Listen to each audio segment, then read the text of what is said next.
शेख पर चला हंटर, फंस गई ममता बनर्जी। सुप्रीम कोर्ट ने ममता सरकार को लगाई फटकार। सीबीआई के हाथों से होगा शाहजहां शेख का हिसाब।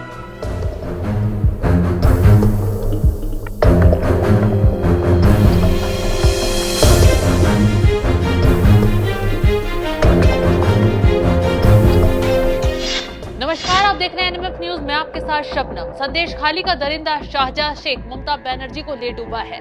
न सिर्फ शाहजहां शेख के कर्मों का हिसाब तेजी से हो रहा है, बल्कि उसे सह देने वाली ममता की भी हेकड़ी निकाली जा रही है। शाहजहां शेख के केस में अब सुप्रीम कोर्ट ने ऐसी सख्ती दिखाई कि ममता बनर्जी के पसीने ही छूट गए। जज साहब ने गुस्सा जाहिर करते हुए संदेश खाली मामले की सीबीआई जांच पर रोक लगाने से इनकार कर दिया।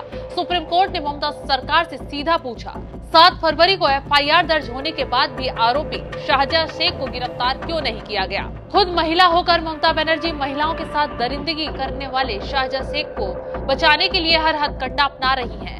शाहजहां शेख को पार्टी से निकालकर फेंकना तो ममता की ड्रामेबाजी है, लेकिन ममता नहीं चाहती कि शाहजहां शेख को सीबीआई के हाथों में राज उगलने के लिए छोड़ दिया जाए। पता है, मुंह खोलेगा तो सारे राज उगलेगा, जो टीएमसी के बाकी नेताओं का भी खेल खराब कर देंगे। इसलिए ममता कलकत्ता हाईकोर्ट के फैसले के खिलाफ सुप्रीम कोर्ट में बवाल करने पहुंच गई थी, लेकिन सुप्रीम कोर्ट ने भी सारी हेकड़ी निकाल दी। लेकिन सुप्रीम कोर्ट में ममता ने क्या दलील दी थी, चलिए ये भी बताते हैं। ममता सरकार की तरफ से कहा गया, बेबुनियाद आरोप लगाकर सीबीआई को केस ट्रांसफर किया गया, जबकि हमारी एसआईटी जांच कर रही थी।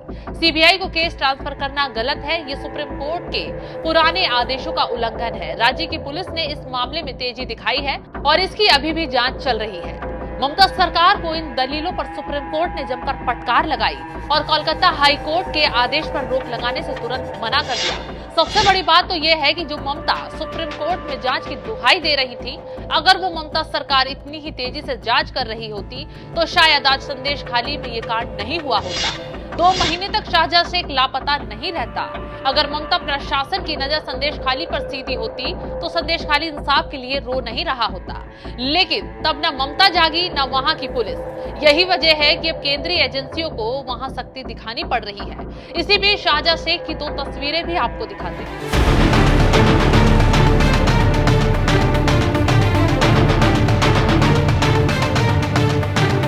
पहली तस्वीर में बंगाल पुलिस की गिरफ्त में संदेश खाली के आरोपी शाहजहां शेख की चौड़ तो अलग ही है। ऐसे चल रहा है जैसे ये आरोपी नहीं बल्कि भारी भरकम सिक्योरिटी में सम्मानित नेता हो।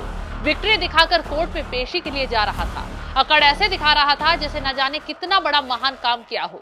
अब दूसरी तस्वीर पर भी नजर डाल लीजिए। शाहजहां शेख की अकड़ बिल्कुल ढीली हो गई है। आंखें झुकी हुई है, चेहरे पर तनाव साफ दिखाई दे रहा है, क्योंकि संदेश खाली का ये दरिंदा अब बंगाल पुलिस के हाथ में नहीं बल्कि सीबीआई के शिकंजे में है। 2 दिन में ही सीबीआई ने शाहजहां शेख की दबंगई उतार दी। उसके सारे गुनाह उसके ही मुंह से उगलवा लिए। न सिर्फ शाहजहां शेख के फोन को खंगाल कर सबूत जुटाए गए, बल्कि घर से भी तमाम ऐसी चीजें जब्त की गई जो जांच की दिशा और दशा ही बदल देंगी। शाहजहां शेख के गुनाहों की फहरिस्त लंबी है, उसका साथ देने वालों की लिस्ट भी काफी लंबी है। टीएमसी के एक विधायक का नाम तो अब इस केस में जुड़ ही गया है। जल्द ही जांच की आंच दूर तलक जाएगी, ममता की धड़कनें और बढ़ाएगी। इसलिए ममता बनर्जी नहीं चाहती कि शाहजहां शेख सीबीआई के हाथों में रहे, लेकिन अब सुप्रीम कोर्ट ने साफ कर दिया है कि शाहजहां शेख का हिसाब अब सीबीआई ही करेगी। तो इस खबर पर क्या है आपकी राय, हमें कमेंट कर जरूर बताएं।